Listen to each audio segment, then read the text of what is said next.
Listen up, if you're a bodybuilder, can you please stop using prescription grade diuretics right before a show?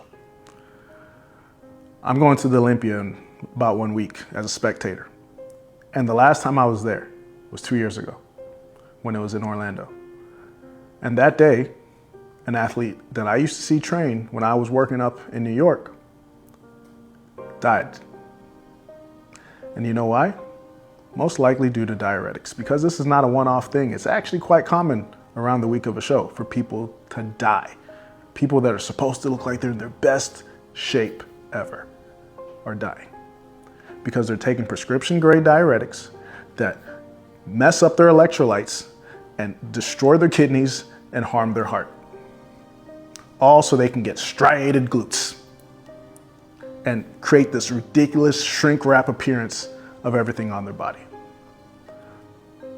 I think bodybuilding over the years has taken some interesting turns.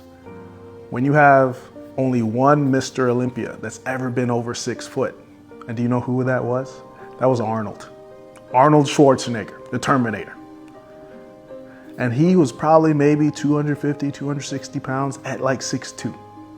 And now we have a bunch of 5'5" to 5'6" guys that weigh the exact same amount.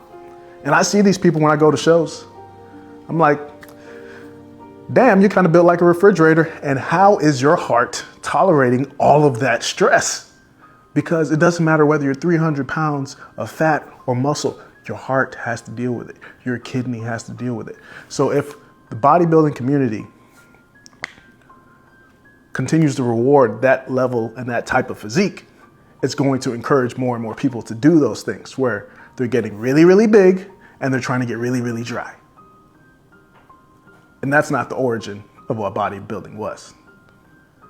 It was more about aesthetics and flows and a pretty physique, and it was more marketable because their winning athletes looked like people that were superheroes that kids wanted to be, that young athletes wanted to be. No one wants to look like Mr. Olympia right now. And I know I'm gonna run into some of y'all, so no disrespect, but that's just what it is.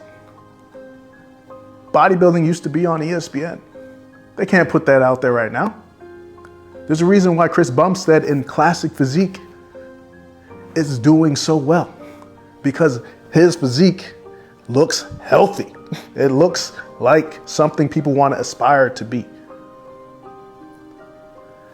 And that division also doesn't get nearly as dry as some of these open divisions or the 212 class. So I get it. Bodybuilding's a passion. You want to show off all your hard work, but it's not worth your life. That's not what you got in this for. You didn't say, I'm gonna get on stage or die. No one signs up for that. And there's no medical oversight at these things. It's quite tragic. It's not nearly as robust as it should be, considering what we know is happening in the background.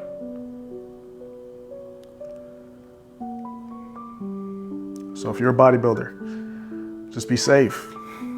See you in Vegas.